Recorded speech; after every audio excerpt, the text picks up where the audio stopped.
మాట వెండి, మౌనం బంగారం అని సామెత. మాట్లాడడం వల్ల శక్తిని వృధా చేసుకునే దానికంటే మౌనంగా ధ్యానం చేయడం వల్ల ఆధ్యాత్మికంగా ఉన్నత స్థితికి చేరుకోవచ్చు అంటారు స్వామి వివేకానంద గారు. రోజు అరగంట పాటు మౌనం పాటిస్తే శారీరక మానసిక ఆరోగ్యం సిద్ధించడంతో పాటు ఆశలు ఆశయాలు కోరికలు కలలు నెరవేరతాయని అంటారు ఆధ్యాత్మిక వేత్తలు. మౌనంగా ఉండడం అంటే ఇంటి పనులు చేస్తూ టీవీ కార్యక్రమాలు చూస్తూ కంప్యూటర్ ముందు అంతర్జాలం చూడటం కాదు.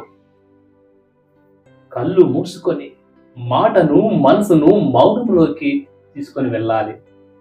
రోజు అనేక రకాల ఆలోచనలు మనం పట్టి పీడిస్తూ ఉంటాయి. వాటి ప్రభావం మన మాటల పైన చేతల పైన ఉంటుంది. ఇది ఓ చక్రం లాగా తిరుగుతూ ఉంటుంది. ఆ చక్రాన్ని ఆపే శక్తి మౌనానికి ఉంది. ఏ కార్యమైనా ఏ పనైనా మౌనం ద్వారానే సాధ్యమవుతుంది. దైవ సాన్నిధ్యానికి చేర్చే అసలైన సాధనం మౌనమే.